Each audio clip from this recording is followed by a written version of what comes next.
Hey everyone, and welcome to a YouTube video where we are starting to showcase some of PicoCTF, or Pico Capture the Flag. PicoCTF is a beginner-friendly game, kind of more aimed and targeted towards middle school students or high school students, but that doesn't mean that anyone at any age can play. It actually gets kind of tough as you kind of move forward, but the whole point is that it's for learning, it's for fun, and as I mentioned, it is a beginner-friendly game, so throughout this series, I'm kind of going to take the approach that, hey, you as the person watching, you as the audience, you're a beginner, you're new in cybersecurity, you kind of want to just learn and get your feet wet and expose yourself to as much as you can. So that is the mentality that I'm going to take. And let's dive in to PicoCTF. I'll try and make this as beginner-friendly as I can as we get started here. So I have opened up my web browser. I'm running Windows in this video, and I'm using Google Chrome as my web browser. So hopefully that's the same that everyone else might be using. And I'll go to PicoCTF.com over in the address bar, and it will redirect me to PicoCTF.org. So that is the website we'll be going to jump in here. We will need to go ahead and sign up if we'd like to play, but that's the whole point. We do want to play. PicoCTF is all about learning through exploration. Again, it says, hey, aim for middle school and high school students, but really that means this is very beginner friendly. This is something that anyone can kind of jump in and get started in. PicoCTF is excellent. They do this every single year. It's normally, I think, a week or 2 week long competition, but then the challenges, the infrastructure, everything that you want to play and tinker with is still accessible and available and online. So anyone at any point can jump in and learn and play. It's totally free, and it's a computer security game. All about learning, all about practicing, and when the game is on, then, hey, there are some prizes available to you. But right now, we're kind of in the, hey, after the game, we just want to learn and have some fun. Pico Gym is their platform where now that the game is over, all the challenges that have been released, we can access through Pico Gym. Pico Gym does include some challenges from previous years. Right now, I want to focus on PicoCTF 2021, but for other videos you might be able to find on my channel that do showcase different challenges from PicoCTF. So, as I mentioned, the game previously ran from March 16th to March 30th in 2021, but hey, we're just here to have some fun anyway, so let's go ahead and log in or sign up. If you did want to sign up, you would need to enter your username, whatever you'd like. I'll be a Elite Hacksaw, and it has to start with a letter, only containing letters and numbers. That's kind of lame. We'll just do a John Hammond, please sub, I guess. Enter your age group and then an email that you'll be able to go ahead and receive whatever thing at, and then the password that you'd like to specify. I do recommend using a password manager. Right now I'm using LastPass, but you can use whatever you'd like. Fill out that CAPTCHA and then you'll have to validate your email, but I am logged in already as this John Hammond YT or John Hammond YouTube. So if we were to log in, it'll bring us into Pico Gym. Right? So the Pico Gym interface is super nice. It's pretty easy to understand. In the middle here, there are all these challenges that we would want to tinker with and explore and play. But over on the left, we can filter out what challenges are displayed. We could get into a specific category of a Capture the Flag. In a Jeopardy style game like this one, there could be different categories like web exploitation or cryptography or reverse engineering, forensics, etc., etc.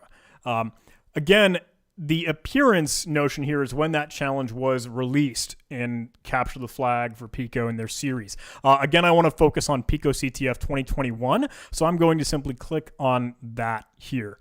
Good enough. Now, everything that's displayed in these tiles of cards here for the challenges, they are specific to the PicoCTF 2021 game. So we'll get started. We'll dive into the very, very first challenge, which is in the general skills category for 5 points that currently has 10,488 solves. So we're a little late to the punch here, but hey, better late than never. 82% of people liked it.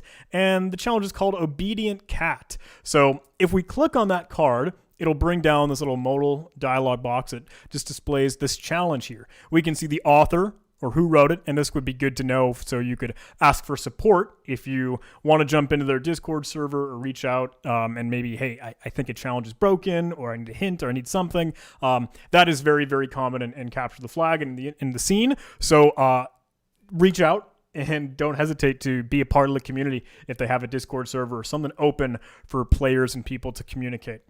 The description here says this file has a flag in plain sight, also known as in the clear, and we can download the file or download the flag right here. There are hints accessible and available to us. I will always tell folks there is no shame in taking hints, especially if you're trying to learn, and that's what this is all about, right? We're all about learning here, so don't worry about taking hints.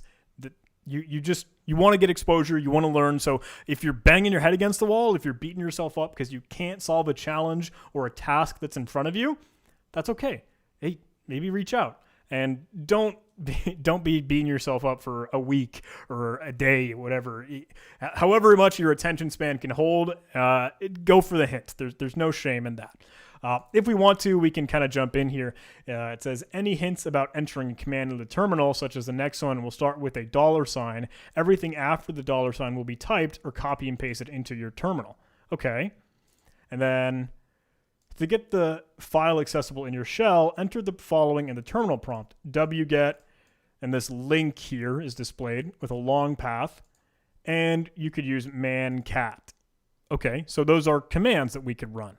Before we dive into using the terminal, I kind of want to showcase this in the Windows sense, because I'm understanding that a lot of you newcomers, a lot of the beginners, might be just not spun up in Linux yet. And we'll get into that super duper soon, because Linux is absolutely essential. It is vital to doing cybersecurity work or playing Capture the Flag. But for now, we're taking this super slow. We're taking this easy. We're going beginner friendly here. So if I were to download this flag file, you can see now down below it has created this flag, and that will pop into my downloads folder on my computer. I'm going to click that arrow to show in folder, so it'll bring up this downloads page. And now you can see I have this flag file.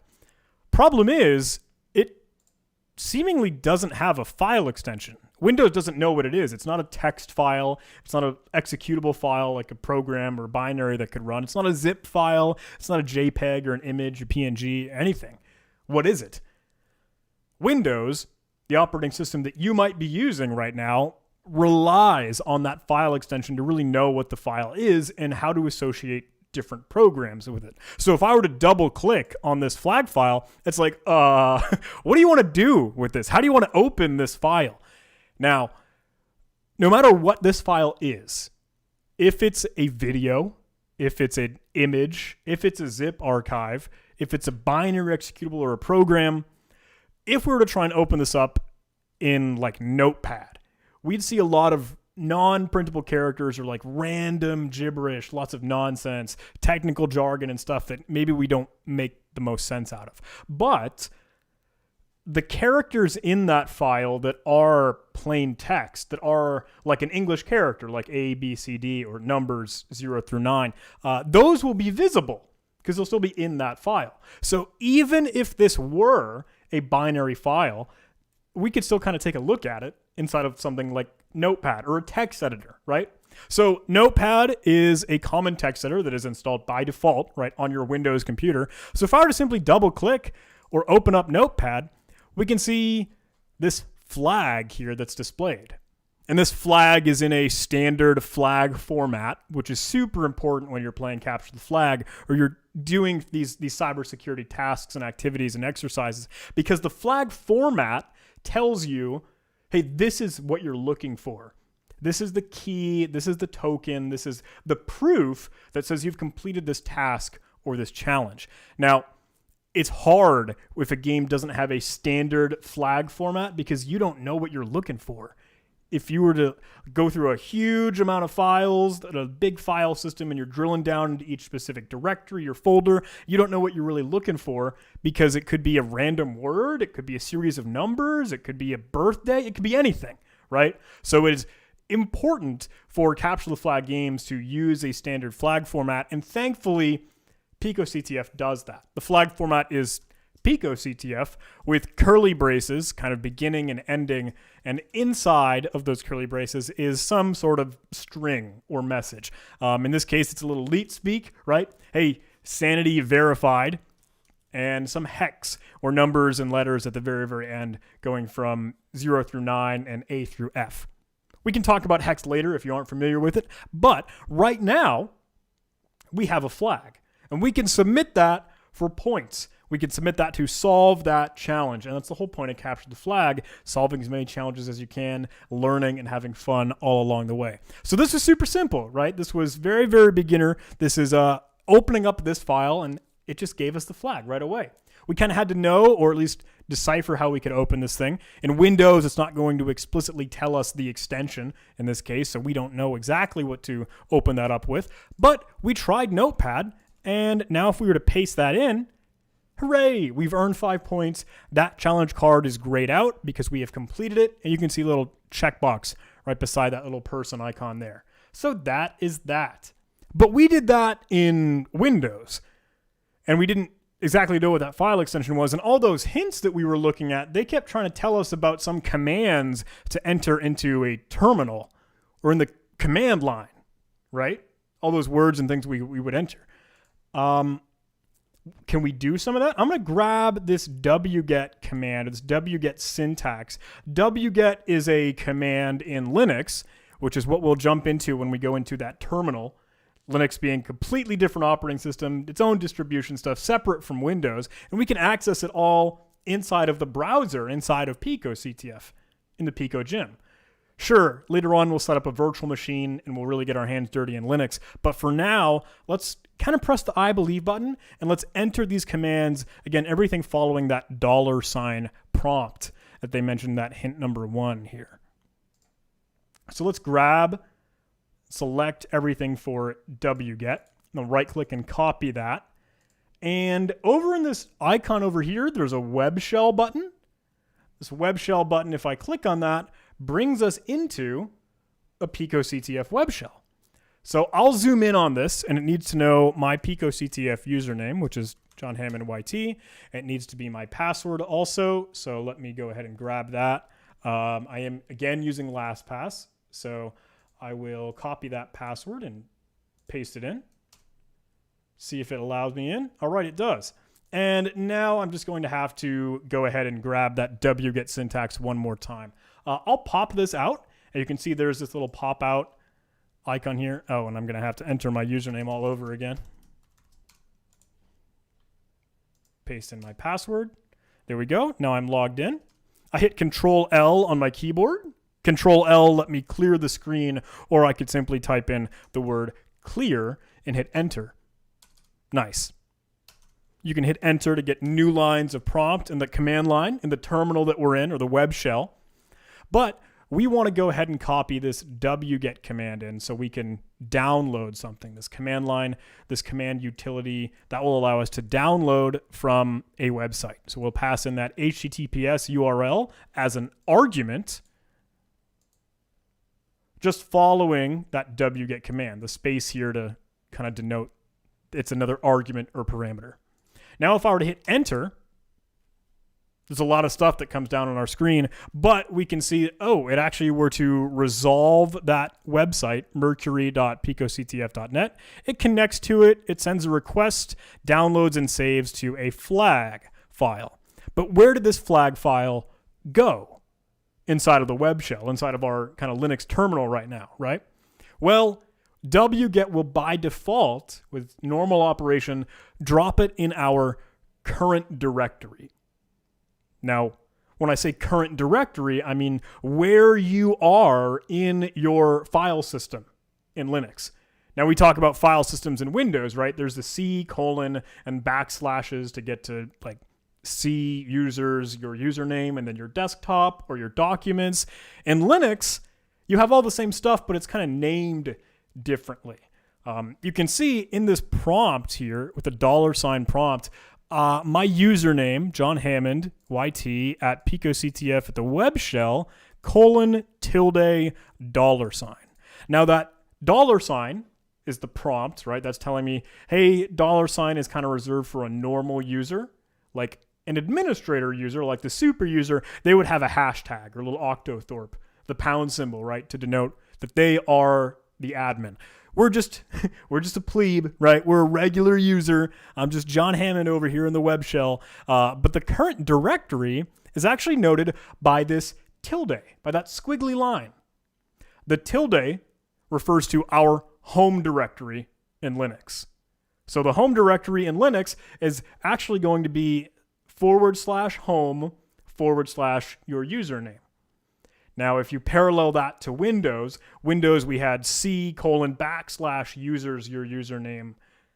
It's a little bit different. So that C:\, that's going to be represented by a / in Linux, meaning the root of the file system or the beginning start of that tree in the file system. So if I were to actually enter pwd for present working directory or print working directory, however you want to think about it, that command, as I hit enter, told me I'm in /home/ John Hammond YT PicoCTF. So that's my user, right? If I were to type in who am I, that's exactly what it is. That's my user, John Hammond YouTube at PicoCTF. Now, in this current directory, we know our flag file is there, but how do we see it? How do we get to it? How do we validate that wget, that command, actually downloaded this file? Well, we probably want to list stuff kind of in our directory, right? If we were using the Windows Explorer like kind of we were in our downloads folder, we'd be able to see it right there inside that folder. Well, we can do the very same thing in Linux in the command line by typing in ls. I think of this as like list stuff, but you can think of it however way you want. So in the current directory, wherever you are in the command line, in that path, your tilde right there, I'll hit enter. Ooh. And I have a readme.txt and a flag. The readme.txt, that file might come from the banner that was displayed as we logged in. We can kind of verify that later. But for now, I want to focus on this flag file because that is, in fact, what we want to be able to see, right, and read and know the value and contents of. Well, the other hint back in the PicoCTF gym here, it told us to run man-cat, which sounds really weird, right? Man-cat. But man is a command to look for a manual or manual pages, right? To read the book, to take a look at the textbook as to how a command might work, right? So you would pass in an argument or a space just following it to say whatever you want to look up. And that argument, the parameter, is what you supply following that space. So we want to look up the cat command. We could look up man pwd because we ran pwd just a moment ago, and it tells us, hey, that prints the name of the current working directory. Nice. That put us in the man page, but if I were to use my arrow keys to move up and down, left and right, if we really wanted to, Q will let us quit. So I just hit Q on my keyboard there. Now, if we were to man cat, like that hint told us, it says, oh, this will concatenate files and print on standard output. Oh, so print, it'll just display it out, right? What does that concatenate word mean, though? That's weird. Cat, this program, this command can take multiple arguments, right? So we could display both the flag file and that readme.txt file. If we wanted to, we could just supply them again, separated by spaces. But we just want to display out the value of that flag. So let's use that cat command, a space to denote a new argument or parameter, and the file name that we want to display out onto the terminal on standard output. Again, running ls, we know that we have a flag file here in our current directory. So if I am not supplying a path or an absolute path, right? We don't have to type in going all the way from the root of the file system /home/ John Hammond YT /PicoCTF / We don't have to do all that because it'll know it's not an absolute path. We're going to look for a relative path. So the flag file or any file relative to where we are right now in the file system. When we ran pwd, we're in that tilde or the symbol for our home directory. So if I were to hit enter here, nice and easy, we'll just cat the flag. And now we can see just that content as we saw in Notepad. PicoCTF sanity verified. Nice. That's it. Now, in Windows, I open this up with Notepad. Personally, I really like the text editor Sublime Text. I know some folks really like Visual Studio Code. I know some Linux guys really like Vim or Nano or Emacs, whatever, floats your boat, whatever text editor you enjoy. You're more than welcome to use whatever you'd like. Personally, I just tend to use Sublime Text, and you can find that online if you really wanted to. I'll Google Sublime Text. Okay, I just simply Googled Sublime Text, and you go to the website, sublimetext.com. You can download it for Windows or whatever operating system you really want, and get a text editor that you enjoy. But that's it. We've been talking for a long time in this video, and we covered just some fundamental ideas. But again, hovering over, selecting all this text, we can copy this and just slap it into that little submission box down below. Control V, I'll use that keyboard hotkey to paste. And we can click Submit Flag. It says, hey, you solved that challenge correctly again. So that's it. That is the simple obedient cat challenge in PicoCTF that I know, man, for some others that kind of watch my videos, that was very fundamental, and we took 20 minutes to go through all that. But hey, I do want to treat this as a bare bones beginner video series, and I hope you enjoy that. I hope you enjoy that style and that structure. If you are just finding my channel now, or you're just kind of getting interested in this sort of thing, then PicoCTF is a great way to practice and play. I hope to showcase some other challenges here, but I hope that kind of got your feet wet in Linux, in the web shell, and maybe understanding more of kind of what the files look like and the file systems on Windows, whether, I got to open this file up in Notepad because it doesn't have a file extension or whatever. But anyway, I hope it was fun. I hope you enjoyed. Please do some of those YouTube algorithm things. I'd love if you could like the video, comment, subscribe, anything. And this was a lot of fun. I think that can wrap it up. Thanks so much for watching, everybody. I'll see you in the next video. Take care. With